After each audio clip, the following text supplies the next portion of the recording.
the woman who bled for 12 years and the miracle of Jesus. Outline 1. Introduction. The power of miracles in the Bible. Why this story remains relevant today. 2. The woman's condition and suffering. The deep look at her physical and emotional pain, social and religious implications of her condition in Jewish society, failed attempts to find healing through doctors. 3. The journey to Jesus. How she learned about Jesus, the courage it took to approach him, overcoming obstacles, social stigma, the crowd, and her own doubts. 4. The moment of healing, her faith-driven decision to touch Jesus' garment, the immediate healing and what it felt like, Jesus' response, acknowledging her faith publicly. 5. The meaning of faith and healing. Why Jesus emphasized faith in this miracle. Spiritual healing versus physical healing. What this story teaches about perseverance and trust in God. 6. The impact of the miracle. How her life changed after being healed. What this miracle meant for those around her. How Jesus' miracles demonstrated his divine nature. 7. Applying the lesson today. Modern struggles and how faith can still bring healing. Personal testimonies of people who found healing through faith. Encouragement for those going through long-term suffering. 8. A call to faith. Encouraging readers to seek Jesus in their struggles. The power of prayer and belief. How to strengthen faith in difficult times. Introduction. In a world filled with pain, uncertainty, and suffering, the story of a woman who had been bleeding for 12 years and was miraculously healed by Jesus offers a message of hope. Found in the Gospels of Matthew, Mark, and Luke, this powerful narrative is more than just an account of physical healing. It is a testimony of unwavering faith, perseverance, and divine compassion.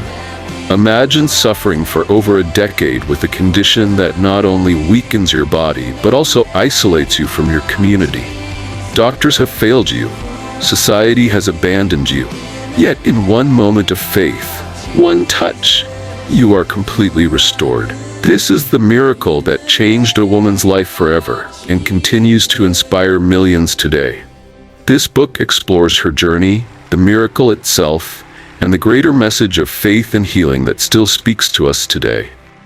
Through deep reflection, biblical insights, and modern applications, we will see how this miracle is not just a story of the past, but a living testimony of God's love and power. While others battle emotional or spiritual burdens, when the weight of affliction lingers for years, hope can fade and despair can take root.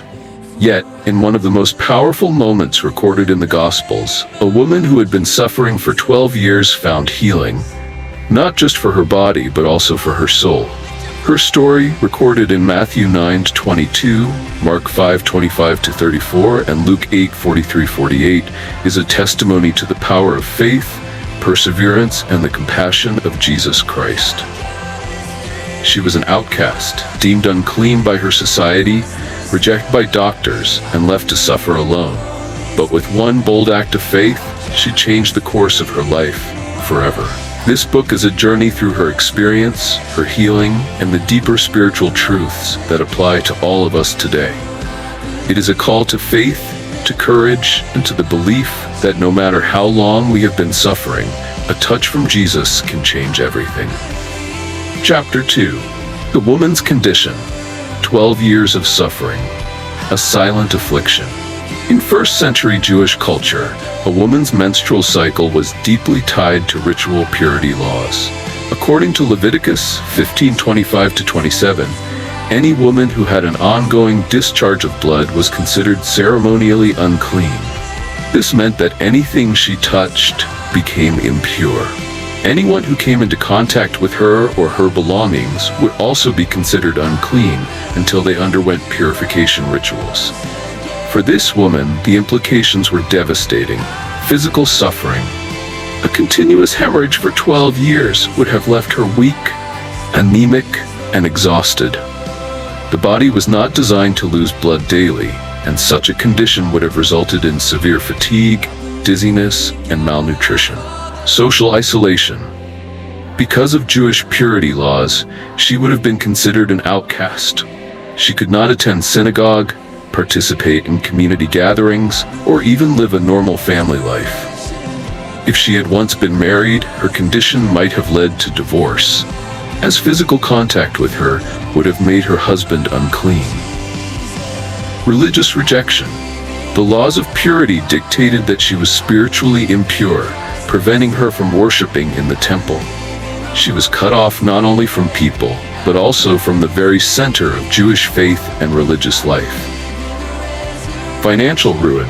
Mark 5:26 tells us that she had suffered many things from many physicians, and had spent all that she had and was no better, but rather grew worse.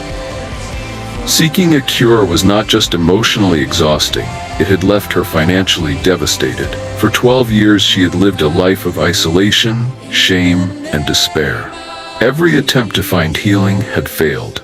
She was beyond human help, yet she still had faith. Suffering. She was not just physically drained, she was emotionally and spiritually broken. In Jewish society, any woman experiencing a discharge of blood beyond her normal cycle was considered ritually unclean, Leviticus 15:25-27. This meant she could not touch anyone, or else they, too, would become unclean. Anything she sat on or laid upon was considered impure. Anyone who touched her clothing or belongings would have to undergo ceremonial cleansing. Her condition made her a social outcast. People avoided her, friends distanced themselves, and even family members likely saw her as a burden. Every aspect of her life was controlled by her disease. But the worst part? She carried a deep spiritual burden. In her culture, sickness and suffering were often seen as the result of sin. Many believed that those who suffered long-term illnesses must have done something to deserve it. This woman was not just dealing with physical and social rejection, she was likely battling inner guilt and shame, wondering if God had abandoned her. Yet, despite all of this, she refused to give up hope. Failed attempts at healing. Desperation drove her to try everything possible. Mark 5:26 tells us that she had spent all her money on doctors and had only gotten worse.